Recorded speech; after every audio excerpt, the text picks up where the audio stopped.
Lytudiep. Hello everyone. Life is not happy for long. Storms have come to Lytudiep's family. Jame and baby NHI. What happened? What will Jame do to cope and protect his happiness? Let's pray to God. James had been gone for days, traveling hundreds of kilometers for work. But as soon as he finished, he didn't hesitate. He drove 400 kilometers straight back home. Not because he missed his bed or his hometown, but because his heart ached for one thing only: the little girl who had been waiting, coloring patiently at the table, and the woman who had filled the once empty rooms with warmth and love. As he stepped through the door, rain-soaked and exhausted, little NHI looked up and squealed with joy, her voice bright and pure. Uncle James. He swept her up in his arms, hugging her tight, kissing her forehead again and again. I missed you so much, he whispered. You have no idea how long these few days felt. Deep smiled from the kitchen, the aroma of her home-cooked dinner weaving into the air like comfort itself.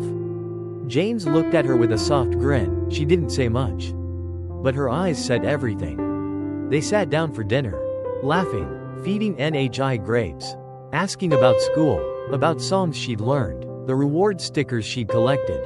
James promised, every time she earned 2 good child badges, she'd get a gift from him. Life felt simple, full, and quietly perfect. That night, as NHI played and Deep cleaned up, the conversation shifted. Her voice softened, hesitant. Someone came looking for NHI, she said. James turned to listen, the warmth fading into stillness.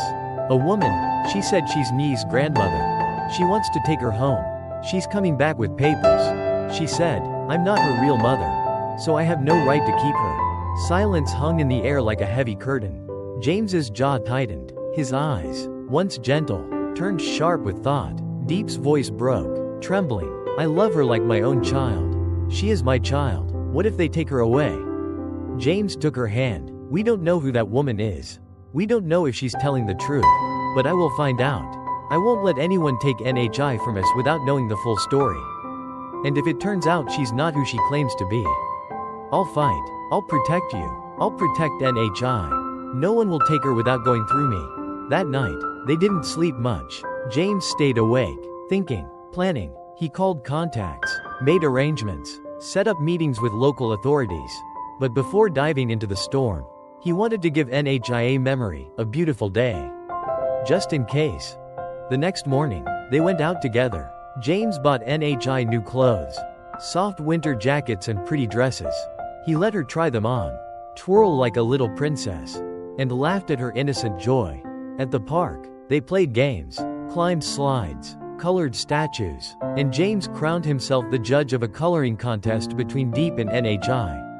He gave Deep a 9 and NHI a 10, praising her wild, untamed creativity. NHI glowed with pride. James had one last surprise. He told NHI to close her eyes, and from behind his back, he revealed a princess doll. Nee's face lit up like 1,000 lights. Thank you, Uncle James. As the sun set and they walked back home, James held NHI close, a quiet battle waging in his chest. He didn't know what tomorrow would bring. Perhaps the woman truly was her grandmother. Perhaps she had waited too long, and now wanted to make things right.